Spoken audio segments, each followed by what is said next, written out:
I'm delighted to welcome everyone here and to welcome us into this conversation with Ebony Beckwith. I feel like I had the great fortune of getting to connect with Ebony through our friend John Baird. John, who is joining us as a audience member today. John basically said, there's this amazing person, and I think you would be great to interview her on our leadership series. And anybody that John speaks that highly of is someone that I immediately just know that I'm gonna love and learn from and respect so greatly from both my head and my heart and my gut, all three. And Ebony, we had the chance to connect, briefly before, and I was so just in awe of your warmth alongside your just precision and business expertise. So I'm delighted that I get to spend this hour with you, and I know that everyone here will feel the same. I'll Oh, thank share a you. little. Yeah, welcome. Thank you. So sweet. Thank you. Yeah. I get to tell everyone a little bit about your business background and your bio, which is so impressive, and what you're currently doing now. So, right now, Ebony is a leadership coach, a corporate advisor, a speaker, and facilitator. If you've been to her website, and as you may do right now or after this call, you'll see clips of her on stage and her electric charisma, as I saw. She's had over 20 years of experience in helping to shape strategy and operational excellence in the corporate world. And Ebony, you told me in our last conversation, your mission is to decode the corporate world, right? Which I heard the pun in that as well, coming from your computer science background, right? It's brilliant. Um, Her last role, no big deal, everybody, was the former chief business officer at Salesforce, uh, something I imagine to be an enormous role, working alongside Marc Benioff, and she was also his chief of staff. So, just for all the founders and leaders on this call, just imagining what you'll get to learn from Ebony from that background, working alongside an incredible leader like Marc Benioff and alongside the growth of Salesforce. We were there for 14 years, right? Um, and then before that, was also, I think, leading the philanthropy team there, right? Okay, Mhm. yeah. Um, she is been named one of the most influential women in Bay Area business, one of the most powerful women in the Bay. And she's spoken on stages alongside Barack Obama, no big deal, Mark Benioff, Tim Cook, David Beckham, and Steph Curry. Ooh, Steph Curry. Just want to pause on that. Okay. And so, Ebony, I'm so delighted to welcome you to our conversation and Thank say you. hello. Hello. Hello, Amy. Hello, everyone. It's a pleasure to be here. Thank you for that lovely introduction. Oh, my pleasure, my pleasure. And I remember as well that last time we talked, I was asking you, what do you want this conversation to feel like? And you said, like I'm a grandma. Everyone here, and is sitting at, a very comfy chair, maybe in front of the fire, and we're getting to Exactly. listen. And internally, I was like, wow, that sounds like exactly what I would want to pull up a cup of hot cocoa and to learn from you. So maybe we start here. I'm really curious, Ebony, what brought you to what you're doing now with the corporate advising and the coaching, the facilitating, the speaking, when you kind of left the corporate world and now you're kind of on the other side helping people in the corporate world and startups. What led to that? Any fun or funny stories to share as you made that shift and help us understand kind of what your day to day is. Sure. So I think maybe we'll start with my time at Salesforce. You mentioned that. And that time for me was really transformative in shaping not only my leadership approach, but what I do now. Because I joined really in a time during just really significant growth. I joined in late 2008. I think I was employee number like 4,700, somewhere in there. So it's early days for the company. It seems like a lot, maybe for some of the founders, it seems like a lot, but then, scaling to over 80,000 and such, that was, it gave me a front row seat. What? really scaling with intention looks like. And I think, one moment, you talk about that grandma moment, I'm gonna go into a story, but one moment that really cemented a lot for me happened right on my interview day. So before I even started. So picture this, I was dressed in what I thought was my corporate best. Yeah, I was like probably like skirt as suit, maybe heels. My hair was down. I was trying to make this really great first impression. I got on the elevator. It was probably like 4:30, something like that. My interview, I think, was at like 5 or, it felt like it was pretty late. I got on this elevator and this extremely tall, I remember like looking up at this guy. This extremely tall guy got into the elevator. He was dressed in a Hawaiian shirt, shorts, and sneakers. And what got me was this guy hopped on at the last second. And I was like really looking forward to like kind of like it was like my ride up. And I just wanted to like decompress. And I remember like rolling my eyes, going like, who is this guy? Right. And there's a certain I looked like way more professional than he did. I was like, he must have attention. I've got this. But we rode up in silence. We got off on the same floor, but he walked like straight through, easy breezy, while I got stopped at check and I had to check in. And as I waited in the lobby, I noticed that like all the walls were lined with framed articles and newspaper magazines, like featuring this same guy that I had just come out of the elevator with. And that's when it hit me that I just shared the elevator with Marc Benioff, the founder and CEO of Salesforce. And one, I realized I was not as prepped as I needed to be. I knew everything about the woman I was interviewing with, the CIO, Kirsten Wohlberg, but I had not done enough research to know that I was right in the elevator with Marc Benioff. But that wasn't the main point of the story. So looking back at that moment, it completely shifted my understanding of leadership and culture because I had spent many years before that in fintech really believing that power and credibility came from like this polished exterior. But here was someone at the top of his game showing that authentic leadership isn't about the dress code. It was about Mm, vision and confidence and creating an environment where people can thrive as themselves. And that really gave me the clarity for what I'm mm, doing now, observing how Salesforce navigated that like hyper growth versus how other companies navigated. I saw what worked and what didn't work. And I noticed that companies often heavily invested in technology and their processes, which is totally fine.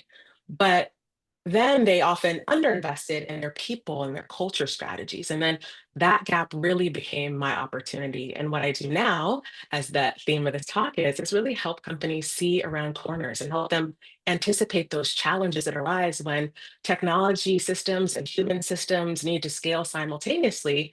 Because I think that's where the magic happens at that intersection of tech strategy and people strategy. And I love what I do every day. I get to talk to organizations, people, founders, really working mm. to, figure out how to make that happen. Ebony, what a brilliant insight and connection that you made in your observation powers in seeing just a person, Mark Benioff dressed in a certain way on an elevator, but being able to understand culture and people through just that one observation. I think that that's brilliant. And that's something that I think hear a lot as well in my work with founders. And I think we as velocity coaches hear a lot as well, which is exactly what you said. How do we alongside scaling our product, our technology, our processes, our operations, scale our people. So I would Mhm. love to dig into that a little bit more with you. Sure, sure. Um, okay, so just kind of to base us that a little bit, um, and I think some of the founders listening will recognize this. What we hear a lot is, okay, I've just raised a round or something just happened, hit a big milestone. And Mhm, now, maybe my company has scaled 8x. mhm, Have I scaled 8x? Kind of a personal reflection. And then also I have this kind of intuition that what got me here won't get me there, right? And that then incredible sort of uncertainty and sometimes a little bit of that nervousness is like, I don't know what's next. I've never been on this journey before. I can't see around the corner, right? Mhm. So, what do you think if we had to kind of pick out some top lessons, maybe the top three lessons? Uh, what are the top three lessons learned for leaders and companies on a journey like that? Mhm. I think often, I guess I'll speak from a founder perspective first. I think founders often succeed initially through their personal grit, their hustle, their ability to make really quick calls and decisions on everything, right? It's their baby. But as you scale, the job really quickly shifts from you being able to make all the decisions yourself to creating systems that scale and allow your team to make really good decisions without you. Without you as and that's scary. I double down on that because that's scary for some, right? But I think it's really important, right, to recognize that that shift has to come, or else you just won't be able to scale, 5x, 10x, whatever. Um, Next, I really think that this what I kind of call like this deliberate culture creation is really a non-negotiable because in the early days, you think about I think about this is probably not politically correct anymore, but you think about the how people laughingly joke about the bro culture, right? In the early days, culture is just often the a reflection of the founder's personality, just amplified across a very small team. Right? And that's natural because you're picking people to join you who are like you, right? Like-minded people, maybe it's your friend circle or people you've worked with before. But when you start to grow, when you're hitting 50, 100, 200 people, that organic approach really breaks down. So those founders who really navigate this successfully are the ones who can codify their culture before you scale. So they identify what elements are working and are really truly core to their business and their systems that are really making them competitive, like that's really true to their competitive advantage. And they build systems to really preserve those elements. And then you let go of the rest. And I think of it this way, kind of going back to my coding experience, right? If you think of um, your culture as your core operating system, you really Mm. have to program it intentionally before you add too many users. And then I think finally, one of the most overlooked lessons is, and maybe it's overlooked because it seems like it's soft and squishy or unnecessary, and especially for founders, CEOs, folks like really operating at the top of their game. But I think you have to learn how to manage your personal energy. And Mm. that has to be a foundation for everything else. And I think that the journey for a founder, and maybe from founder to CEO, or just that journey as you scale, isn't just an evolution of responsibilities. It's a marathon that is going to test like every inch of your strength, your resilience, in ways you just couldn't anticipate.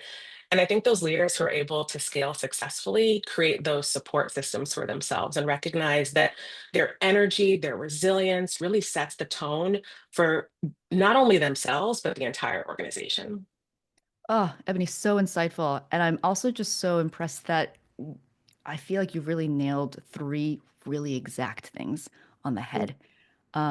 And it does make me curious about, especially because you said it with so much compassion, a- allowing your team to make decisions without you. And I think that applies to kind of anyone here running a team, right? Whether they're a Absolutely. founder of a startup or not. Um, and I wanted to pause on that. Do you have any advice or guidance for that moment when it does feel scary and it's like, okay, how do we get through that? Practice, practice, practice. And you're not like, delegation, letting go is hard, right?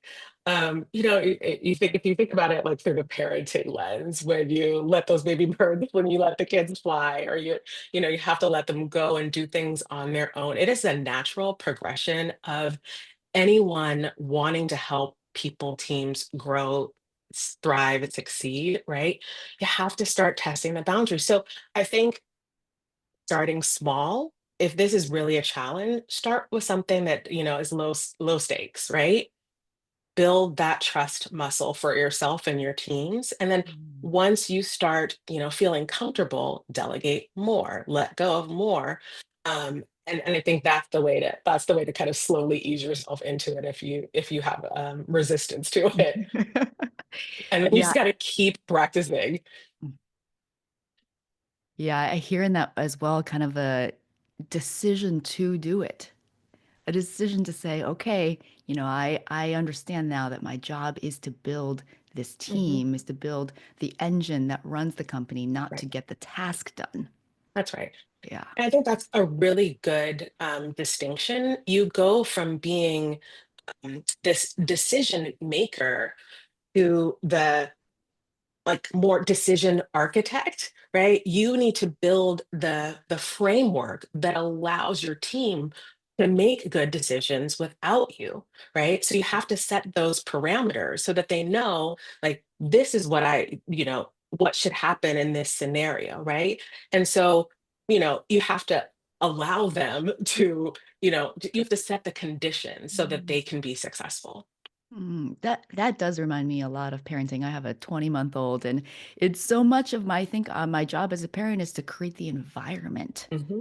Hmm. Um, and I also think I was just thinking about a client that I'm working with right now, and I think we're navigating this is that difference, that kind of energy difference of leading, the difference between um, get it done, taking charge like that, to taking charge, let me architect. Hmm. That's Yeah. right. That's Wow. right. Beautiful. Okay. Fascinated by that. Okay.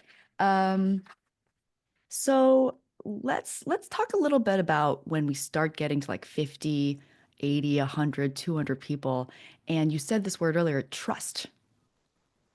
Trust. How, what are some ways that trust can get, proactively built in high growth? Because I see this too is, some teams show up and they're like, we don't trust each other, or some teams show up and it's like, we trust each other sort of. But I see trust as something we can actually create more of with one another when we do things. It's like a Brene Brown model of, are we putting, things in the marble jar between us? Are we building trust in our relationship, or are we doing something that takes it away? What does this interaction Mhm. do for us? So I'm wondering what you see, how does a founder or a founding team build trust in high growth? Um, Yeah, that's a great question. I love that you used Brene Brown. I love that. I think um, I think building trust in, especially in high growth environments, like probably some of the ones that folks listening in are building or either trying to build, wanting to build. I think it's fundamentally about consistency and transparency. But how you apply those principles varies depending on who you're building trust with, right? There's different types of relationships. So, take, for example, one on one relationships. Think trust comes from keeping your word and creating that psychological safety. And I'll just give you an example. Earlier in my career, I was at Washington Mutual, and my boss, Crystal, was really tough and direct, very direct. But she was very consistent in her expectations of me. She'd tell me things like, Mm. or my favorite line. She would say, Ebony, don't. I worked so hard, Crystal. I did like this, and this. I was so busy today. And she'd say, Ebony, don't confuse busy with being productive. And I really had Mm. to think about that. I was not productive. She said, were you productive? I was like, I don't know. I was busy. Um, And she'd say, you did this, but I needed you to do that. Mm. Or, um, you know, I brought you to the meeting, you were noticeably quiet.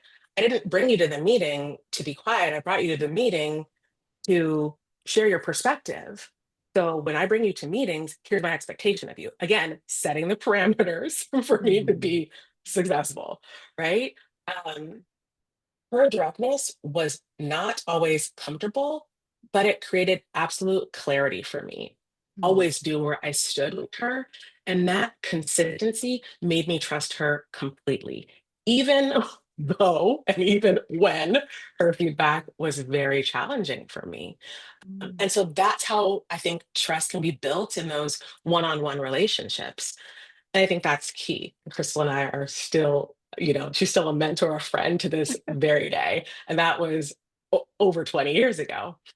Um, and I could look back on that with fondness and then and take that into my leadership with the Mm. teams and people that I manage. Mm. And then with teams, I think that trust requires a degree of vulnerability and also the shared accountability. And another example I can think of is like when I first joined Salesforce, I worked for the CIO, and during our leadership team meetings, she would use something called gradients of agreement, and I'd never heard of that before. Mm. And what we did was before making big decisions, each person on the team would rate their support on a scale from 1 to 5, from being like fully on board to like, I hate this, and I fundamentally disagree with all that you have just proposed. And what made this super powerful was that it gave everyone a voice without derailing the process. And this approach really transformed how I thought about building trust across teams because, again, it created that psychological safety while really driving us forward as a team towards alignment. And how it reinforced this trust was that the team knew that even if we didn't all start on the same page, we would work together to get there. And Kirsten, as a leader, was really she really wanted that and was really committed to getting us there. And I think Mm. often when people trust the process, they'll commit even when they fully don't agree with the Mm. decision because they know that you took it through the process. And it was, that's all people want sometimes, just to know you have a process, a framework, that architecture, and that they were Ah. heard, right? Mm. Mm. And I think that this last group, because this is a group that will probably, have these types of conversations and trust building, situations, boards and CEOs, I think, trust is built through consistency, consistent delivery, and consistent, transparent communications, and especially when there's challenges. And I think, I've seen people pretend that everything is perfect and okay and sweep things under the rug. That never Mm. works. I think it's when you acknowledge what's difficult um, while demonstrating that you have a clear understanding of what needs to happen. So you demonstrate that you have the ability to think strategically, what you don't know, what specific actions are you taking to close the gap, that demonstrates that trust. And when your boards and board members and the CEO, other people on your leadership team see this pattern of honesty really paired with your problem solving, they develop this confidence in you and your judgment, even though they know that things aren't always going to be perfect. And I think the relationship becomes less about delivering all these perfect results and becomes more about establishing yourself as someone who is able to really thoughtfully navigate, during, challenging times. Ebony, are you going to write a book? Because I mean, I hope so. I really hope so. It's in the Um, works. okay, fantastic. Oh, I can't wait to hear about it. But these are such powerful stories. And I think something I'm noticing in what you're saying across these three different sort of groups or teams of people is that at the basis of this, I'm hearing that we're not pretending, not Mm, pretending. You and your boss at Washington Mutual, you and that team, that leader that said, what do you guys really think? Where really are you? Let's not pretend. Let's really look at what's real here. And then I love what you said about the process. When you said that, I had such a sigh of relief as somebody mhm, was like, I can yes, like I can trust that we're going to run through a fair process mhm, even if mhm. I feel the way I feel now. Yeah, I Yeah. think you hit the nail on the head. Um, And I think especially in like again, high growth environments where or just any company, right? Change is constant. Perfection is impossible. Let it go. Right. Um, I used to have a post-it note on my in my office, like um It just said like, it was, oh, like progress over perfection, well, something like that. Yeah. But Yeah. basically reminded me that like perfection just wasn't possible because I was like always striving for perfection. I just held myself to these impossible standards. And Mm. so I think what's really important is that people don't expect you to have all the answers, right? All the time, right? You have to have some of the answers, right? Like you can't just not know anything. But people don't expect you to have all the answers. But what I do think they expect from you is they expect for you to be honest about what you do know and what you don't know, and then Mm. how you're making the decisions despite all the uncertainty, right? And Mm. I think that's fair. It's a fair expectation for people to have of you as a leader. I know that that can be really hard for founders and CEOs when they're interfacing with their board. And, I've heard, founders and clients say like, can I really go to my board meeting and say I don't know the answer to this thing and that maybe it's a projection that I'm unsure of, or maybe it's a, go to market strategy that I don't know. I need help on this. Can I really show up and say that? And what would you say to that? I would say yes, but Yeah. Yeah. yes, with the caveat. Provided you have set up the conditions that will, I think you should be honest, right? Like, don't be dishonest ever. Um, I think that if you want to have that type of relationship with your board, you have to build it, right? And it doesn't come from creating like slick presentations and not leaving room for discussion during your board meetings, right? It comes from going that extra mile, creating room for one-on-one conversations outside of your board meetings. And this is not just for founders and CEOs. This advice would be for, other members of your executive team as well, right? Really making sure that you're not treating your board members as like, you know, threats or enemies.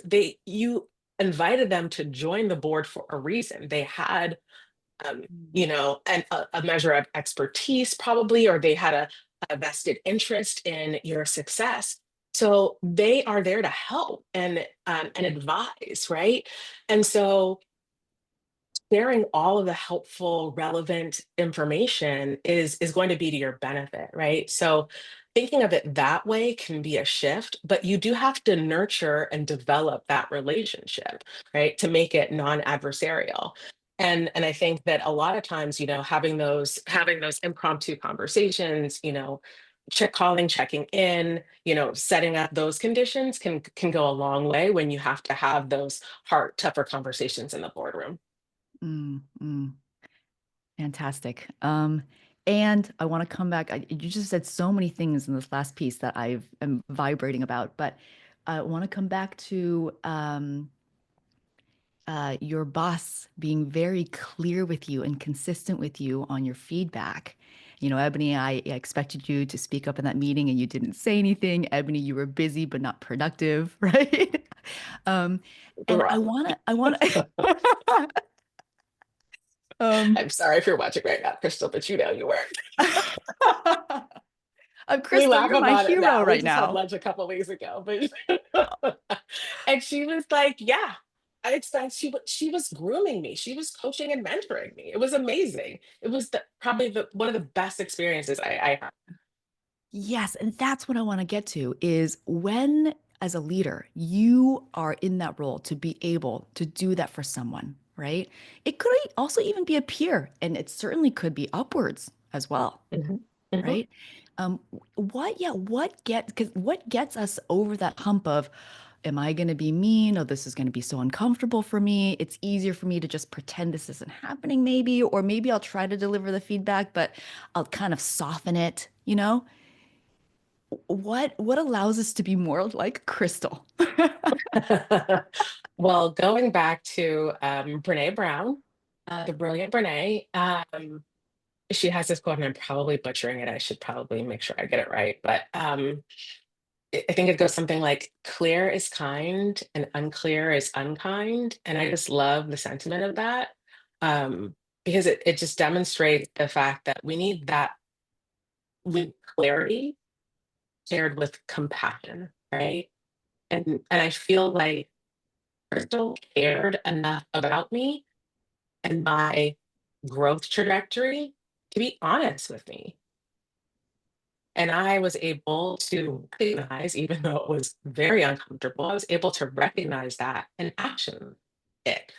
And like I said, I mean, look at where I ended up, based on that, right? So, and again, I mean, I could share several stories. I love sharing successes and messes. Like my career trajectory, people see you like kind of like the end state, and they're like, "You've arrived, you've made it," and I don't think that's true because for me, I'm always in the process of like growing and learning and continuing. I'm never done, but I've had bosses along the way who are I'm like, Ebony, this is career limiting for you. If you keep on doing this is not going to go well for you. So Mm, I've had to change and grow. And that direct feedback, it's like, mm, ouch, right?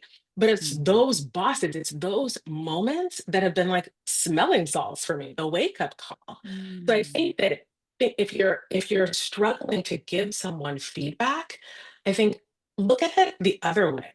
Look at it like what could that you be helping them with? Where could they go if they made that minor change? If you're just struggling with telling them, let them know, surface it. It is probably a blind spot for them.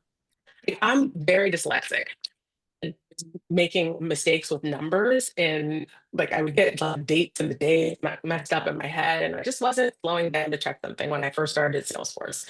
And I would send these large organizational update messages, and I would mess up the date. And Chris was like, "You have got to stop doing this. Like, mm, you're sending out, large emails to people, right? The entire organization, and it's not professional looking." Um, and I was like, "Oh my God, I'm so embarrassed, right?" mm, I was embarrassed down to my toes. mm, And then I had a colleague come over who's the head of our architecture department. And he was like, "Is there anything I can help you with? Can I, like, before you send these notes out, um, do you want to just send them to me so I can check them for you?" mm, Right? And I was like, "Yeah, absolutely." I mean, I was embarrassed, but and I mean, so I think having people who care enough to want to help you is great. And being the one to offer that assistance to someone can really help them. So I think you've got to get over the fear of mm. like hurting someone's feelings. Yeah, it's gonna hurt, you know. Um, but they'll get over it and hopefully make that change. That I think that's it. I think that's it. And John is asking this question in this chat of basically, what advice do you have for founders in promoting accountability with heart? And I think we're Mm. nailing it right now, John. I hope you agree, which is um, because I'm hearing you highlight, Ebony, the kindness underneath all of this, the Yeah. kindness in Crystal saying, you got to stop doing this, right? Mhm. Which help kind of forced you to confront something, but then you found a way, you built a system that works for you Mhm. now, right? For the rest Mhm. of your career. Exactly. Yeah. Exactly. And I think when you can do that, you take those lessons with you wherever you go. I mean, I can use it not only in my professional life, but I can use it in my personal life as well. And I think that's when like someone has transcended just being your boss, right? They have made a difference in your life, you know, Yes. with just a piece of feedback. Yes. Yes, exactly. And I want to point out one more thing, just really drive the nail home for anyone listening who's still hesitating doing this. I really love looking at different frameworks like the Brene Brown Clear as Kind, the Radical Candor from Kim Mhm. Scott, which is care Mhm. personally, and everything you just said. Again, underneath all this is the notion that kindness does include hurting someone's feelings in the short term. Mhm. That is It is. accountability. That's heart. I would argue as well. That's a form of love, of It real, is. real love. Yeah, 100%. yeah. Oh, okay. Oh, that was a juicy one. Okay, I'm gonna keep us going here.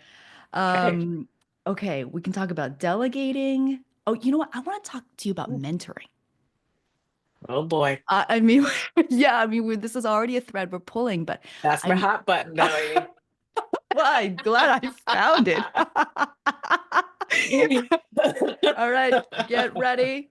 Uh, I, What's your I, question?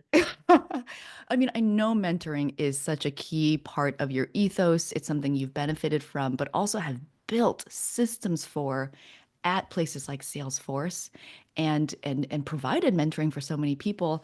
Um, I think in the scope of this conversation, I'm curious about a couple things. One, how do you do it well? Because I see people trying to set up mentoring and flailing, getting that maybe relationship going with the mentor or mentee.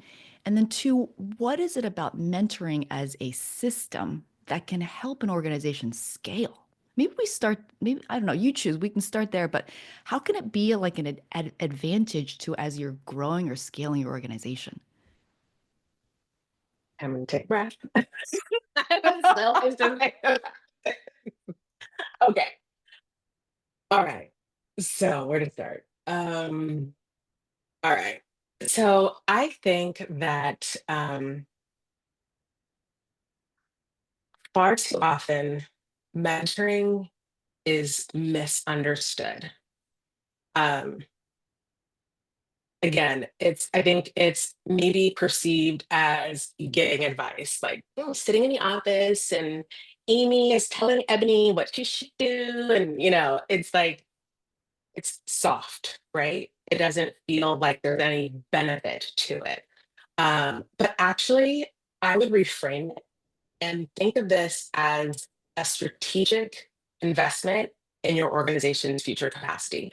And let me just kind of explain what I mean by that. Because I think it creates like a multiplier effect that directly impacts your company's scale in a few really critical ways. And so here's the first way. I think it accelerates knowledge transfer. And in the world we live in companies we're trying to run, you can't afford to take time for people to learn everything through trial and error. So if you think about what good mentoring does, it compresses years of learning into weeks or months by sharing pattern recognition. I'll give you an example. So think about maybe like a lone salesperson who's working off in the field by themselves with no guidance versus a salesperson who receives regular feedback and instruction. So you think about that mentored rep, they don't just learn what works, what doesn't work, they learn why it works. They understand which objections signal like the genuine blockers versus like the buying signals, like how to qualify a lead effectively, when to walk away because you're just not going to get that sale, right? So, how much more effective will that rep be versus one who doesn't get anything, who's just left on their to their own devices? They'll be way more effective, right? So Hmm. that's like just one way mentoring like accelerates your growth. And I think that the next way is that mentoring builds that decision making confidence that we talked about earlier. And it happens throughout the organization. You think about like maybe an engineering organization, for example, where like a lead mentors their teams on how to evaluate technical decisions. And instead of having to go to, a manager or a VP or whomever to get approval to evaluate, technical trade-offs or whatever, um, they get to make those decisions themselves. So you'll see like fewer delays, making your projects, accelerating your projects faster.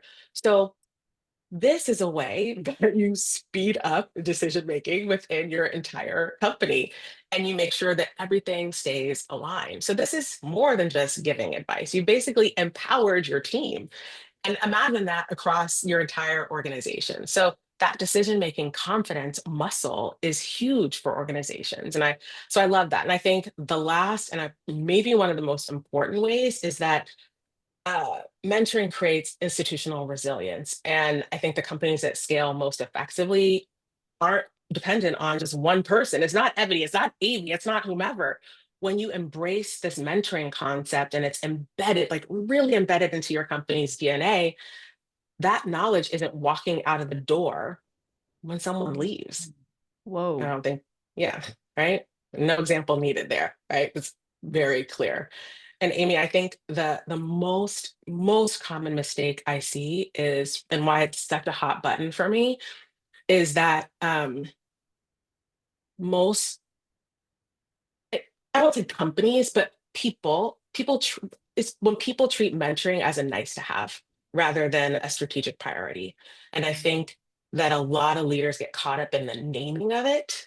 Mm, They don't understand it because mentoring has taken on a lot of different connotations and people do it mm, so differently. There's mm, not like a one size fits all mentoring, and they really miss its strategic value. And I think in scaling organizations effectively, mentoring isn't this soft and swishy thing. It's a fundamental business practice that really determines how quickly you can scale your organization without breaking. So that's why I'm like super passionate about it. Um, and I think, getting it right is a matter of, again, building a process for it. And it can be, whatever you want it to be, but as long as it's, as long as you've thought it through, and I think, work it through your entire organization. mm. I'm having like mind-blowing moments over here as like I feel like we've discovered the new rocket fuel or the new adaptogenic mushroom for scaling an organization.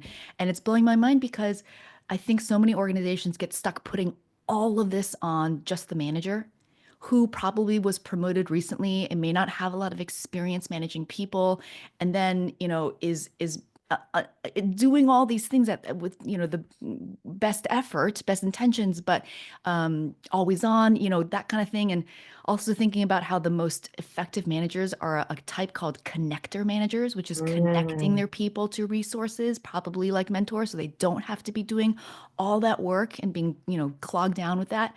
Um, okay, so I'm converted. I'm converted into Yay! mentoring as a strategic initiative. And before we leave this topic, like let's say there's someone listening and says, "Okay, I got to try this." What would be the first thing that they could do to start setting something like this up? I think assessing kind of where your organization is right now, like on the mentoring scale, and looking at, do you have anybody who's doing this in your organization? Kind of to your point, right now, who you can use to help you build this program. Like, pick their brains. What's working? What's not working? I'm sure there are pockets or people who just naturally are connectors and conveners. I used to have a manager who would say, "My role is to connect the dots and get out of the way." And I love that. And so that always runs through my head, is trying to be someone who can connect those dots for people. So look for those folks and then, design appropriately as the first step. And then reach out to Ebony. I think that would be my advice. The master of this. Step two. Yeah. Okay, I want to make sure we take care of the questions we're having from our attendees here. And we have a really good one. I love this. It's a grounding one about coming back to our topic here and coming back to your mission about decoding corporate culture and seeing around corners. And and I think that we've done actually quite a bit of decoding corporate culture, but I would love to know if you have anything more that you'd like to say about that, Ebony. And I don't know if we've done a lot about seeing around corners, and I haven't tapped into that quite that much with you, but I would want to bring both those options to you and see if you have a gut sense of like where you might want to touch on a little bit more. Hmm. Um, we can talk about, yeah, you know what? Let's talk about uncertainty, because I Okay. think Yes. seeing around corners has a lot to do about like what you can't see, Yes. right? Yes. Um, and so I think that when you're navigating uncertainty, that um, advice I give folks is that your company's core values and principles should be your North Star, your compass, whatever you all call it. Because in like turbulent times, those times that you really can't anticipate, say for example, a pandemic or a downturn or whatever that may be, those foundational elements really provide the stability and direction that the data alone just simply can't provide for you now. So kind of in keeping with the theme, um, y- it's like anticipating, you want to anticipate those problems before they become really obvious. And I think the really exceptional CEOs and the exceptional leadership teams that I've seen are always prepared. It's like that the Boy Scouts motto. And I forget what it is. It's like being prepared. I don't know. Being prepared. It's The probably point be prepared. I think that's probably someone is a Boy Scout or a Girl Scout on this call. You can pop the motto in, but be prepared, something like that.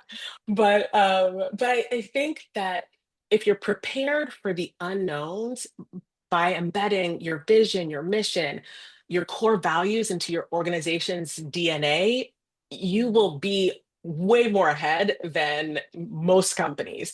And of course, nobody wants any challenges to arise, but being prepared makes all the difference. And kind of with this values-based foundation, you can then turn to your greatest resource, and that's your people and their intelligence.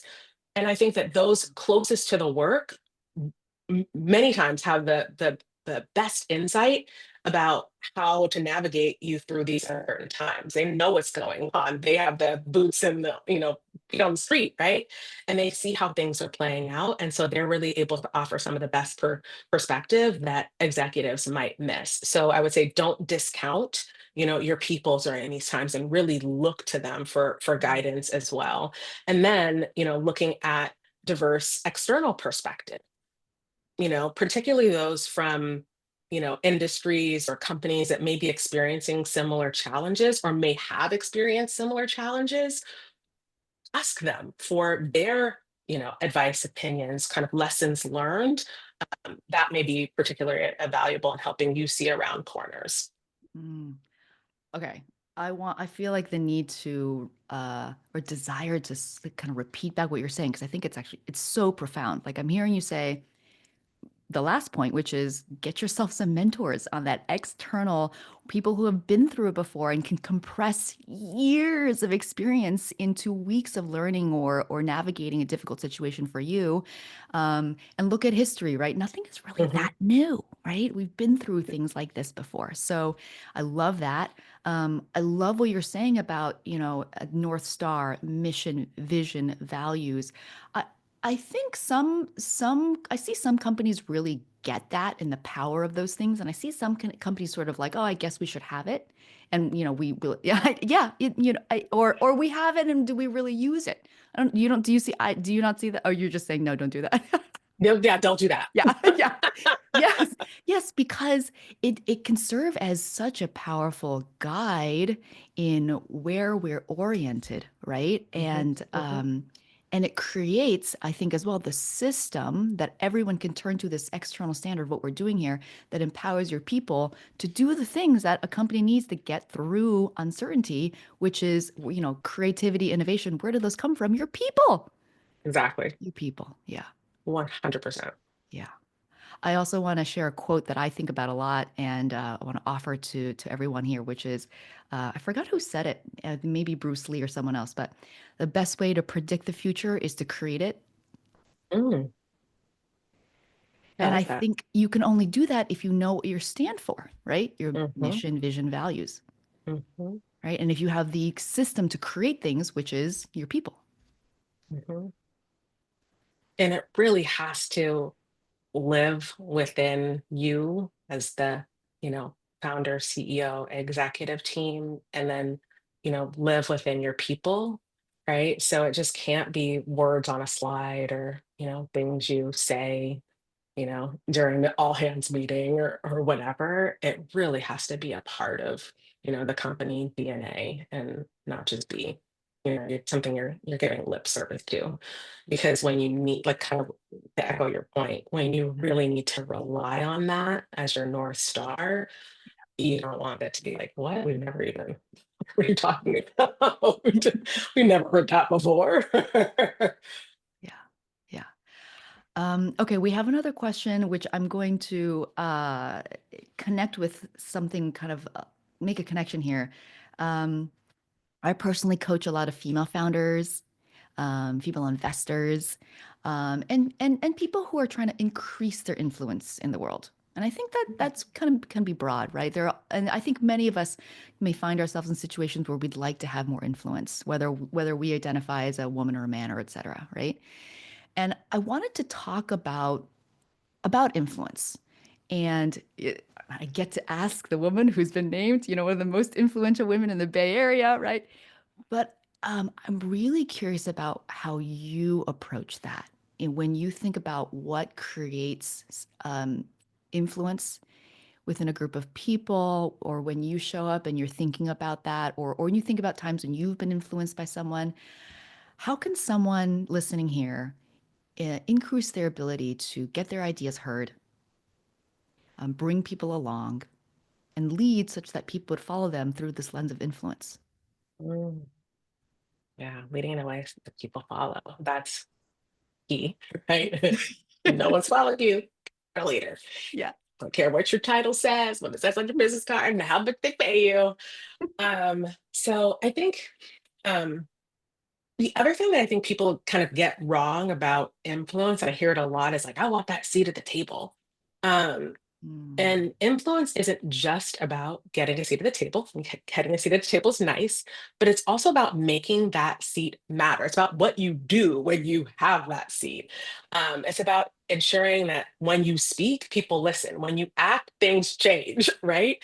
So then how do you do that? And I think it starts with clarity, knowing exactly what you stand for, what you said, like why your voice matters. If you aren't clear on what you are, who you are, what your values are, what your perspective is, the change you want to see, how can others be, right? So I think people are drawn mm, to those who speak with conviction, passion. So I think you should ask yourself, if you're struggling with this question, this conundrum, what is a message that I want to champion? What am I known for? And then really be specific. This can be a very hard question. And this isn't, I don't think, a question that you can just be like, write it down over, overnight. I think this is something you have to really grapple with. Maybe for some this is like an easy question. For me, it's a hard one, and it's kind of sometimes changes. It ebbs and flows. When I was at Salesforce, it was one thing. Now it's a different thing, right? So it can shift. mm, Um, and I think that's okay as you evolve. Your message evolves. So you don't have to be locked into something forever. I think that's key. Again, it's not built mm, overnight. It requires consistency. It's a muscle that you are strengthening over time. You don't just drop an idea, this one great idea, and just hope it sticks and like people are just gonna resonate. You have to like reinforce it, develop it, strengthen it, um, and just show up consistently wherever you are, whether it's in a meeting, whether you're leading people, whether you're like in a panel doing a podcast, it's whether it's in your writing. So that consistently showing up is how you can show your influence as well. And then I think mm, the last thing is just connecting. And we talked about this connection as well. Um, Influential people aren't only pushing their own ideas, they're also engaging mm, with other people. They are really making sure that other people feel seen and heard. They're building that trust, they're developing relationships with other people. Um, they are creating movements, right? They're the movers and the shakers. They're not just like one moment, so I think at the end of the day, when I think about, people who are influential, um, they're they're not always the loudest or the smartest people in the room. Um, they're the ones who are creating kind of this like resonance, mm, so that others really want to carry their ideas forward. And I think what's most important is it's like even when you're not in the room, right? So this message, their influence, what they stand for, kind of lives on without them. So that's what I think. And oh, I'll add one more thing. that I've been really trying to share with folks lately is that I think your visibility is your currency. So you could have the Mm. best idea in the world, but if no one knows anything about it, then nothing can change. So I think that idea that visibility requires you to be seen and heard strategically is really important. So that means speaking up, taking up space, like Crystal told me, and making sure that your presence is really felt. So being visible where the decisions are being made. So going back to that point about when you're in the room and when you have that seat, really making sure that it matters. Wow. Um, Please, I hope there's more of that in the book. And I know we only have a few minutes left. I feel like it's been a whole nother hour asking you follow-up questions to that alone. That was really powerful, Ebony. And I think spot on. Okay, in our last couple of questions, I do have one more question for you because Sure. I sent a note to like basically all my clients and said, I get to talk to Ebony. Do you all have any questions that you'd like me to ask her? So this is from someone like that. Okay. So wanting to know and also this is connected I think for everyone else here because as you're scaling or growing a company as you're doing things you've never done before sometimes it can shake your confidence. Mm. So this question is about, is there a time that shook your confidence, Ebony, and how did you build it back? How can we build our confidence back when it's been shaken?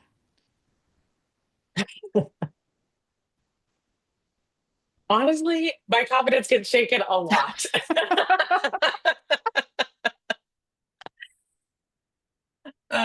Ask any one of my friends, ask any one of my coaches. um, and I think that's okay. Um, and that's, I think, part of this my authentic self. um, on my phone, I get a lot of help. Yeah. Um, I have coaches. I have a really great personal board of advisors. Um, I think that one of the things that I wanted to share here, and hopefully this just doesn't sound too bad. One of the things that gets in the way of company scaling, and especially from the founder CEO perspective, can be kind of lack of self awareness, ego, those types of Mhm. things. Yeah. And we can't be aware of everything. That's why we have like blind spots. But you know, being able to ask for help, calling in a coach, asking for feedback, those types of things are, I think, critical if you want to really grow to the next level. And that's when your confidence takes a hit, having those support structures that I talked about earlier in place to where you can call someone and say, here's what I'm struggling with. I was really, uncomfortable at work today, or this is what's happening, can really help you a lot. So I ask for a lot of help and have those support systems in place so that I don't stay in that place for a very long time. I like to, I don't try to gloss over it. I sit with it and then get out of it so I Yeah. can, do what I'm meant to do. I have work to do, so I can't be there for long. But I think I it's think that important to recognize it. I love that. Me too. And I think you just normalized it for everyone here. Of course, you're going to lose your confidence sometimes. And you got to build a resilient structure to get yourself out. And you can. You Yeah. can. Yeah. Well, Ebony, what a glorious conversation I got to have Thank with you. The you. time has flown by. I've learned so, so much. I feel so lucky that we got to learn from you in both your grace, your articulation, and also your spot on insights. Like, oh my gosh, Thank you. incredible. Thank you so, so much. So much